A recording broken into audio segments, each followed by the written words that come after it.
السلام علیکم اسٹوڈنٹس، امید آپ سب ٹھیک ہوں گے۔ ہم اردو کا کام شروع کرنے جا رہے ہیں۔ جی آج ہم نے کیا پڑھنا ہے؟ ورک شیٹ نمبر 5 ہے، پیج ہے 50۔ جی یہ آپ کے پلانر کے اکارڈنگ ہے۔ تو اب آپ لوگوں نے اس میں یہ دیکھیں کیا لکھا ہوا ہے، پہلے ہم پڑھتے ہیں اس پہ لکھا کیا ہے۔ کسی کتاب کے لیے سر ورک بہت اہم ہوتا ہے۔ سر ورک ہوتا ہے جو پیج کا بک کا فرسٹ پیج ہوتا ہے۔ عام طور پر کتاب کے سر ورک پر کوئی تصویر بنی ہوتی ہے اور کتاب کا نام لازمی لکھا ہوتا ہے۔ کتاب کے نام سے ہم اندازہ لگا سکتے ہیں کہ یہ کتاب کن موضوعات پر مبنی ہے۔ اب یہ دیکھیں یہ بک کا فرنٹ پیج ہے کہ اس پہ یہ ایک پکچر بنی ہوئی ہے، تو اس پہ کیا لکھا ہوا ہے؟ پاکستان کی سیر۔ اب اس کے اکارڈنگ ہم نے بتانا ہے کہ اس بک میں کس کس کے مطابق مطلب جو ہیں چیپٹرز ہیں یا جو بھی بتایا گیا ہے، کیا کچھ بتایا گیا ہے کہ آپ کے خیال میں اس کتاب کے کیا موضوعات ہو سکتے ہیں۔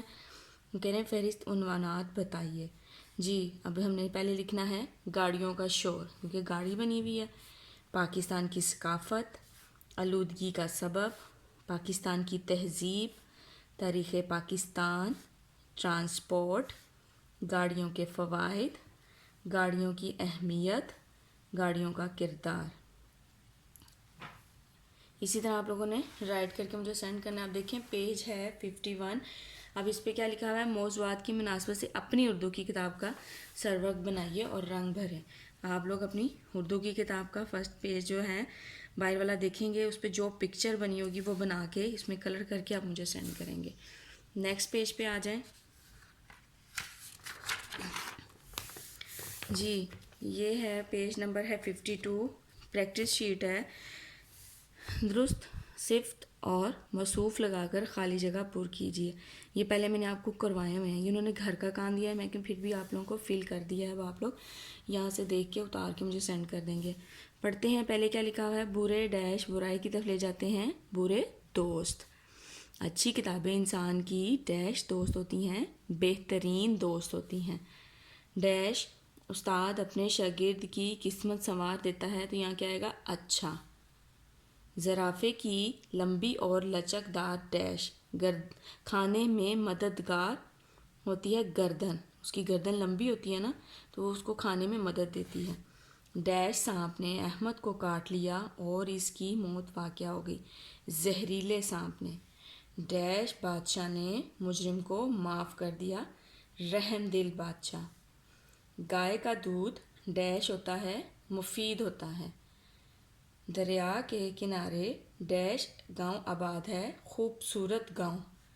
ہمارے ملک کے ڈیش علاقے بہت خوبصورت ہیں، پہاڑی۔ کھٹے ڈیش نہ کھاؤ، کھٹے انگور نہ کھاؤ۔ نیچے دیکھیں کیا لکھا ہوا ہے کویسچن، خالی جگہ کو مناسب واحد یا جمع لکھ کر مکمل کیجیے۔ جی یہ اس میں ہم نے جہاں واحد لفظ آئے گا وہ لکھنا ہے، جہاں جمع آئے گا وہ لکھنا ہے۔ پڑھتے ہیں رسول صلی اللہ علیہ وآلہ وسلم نے دشمنوں سے ملنے والی تمام ڈیش کو حوصلے سے برداشت کیا۔ تکلیف تو نہیں آئے گا نا، تکالیف آئے گا کہ انہوں نے بہت زیادہ انہیں تکالیف دی۔ مری کے دلکش ڈیش نے احمد کو خوش کر دیا، نظاروں۔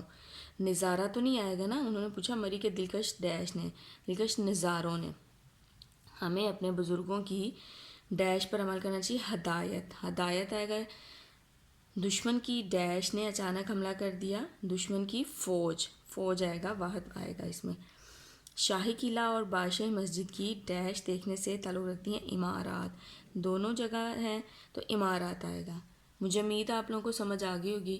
اب آپ لوگوں نے ایسے ہی کام نیٹ اینڈ کلین رائٹ کر کے مجھے سینڈ کر دینا۔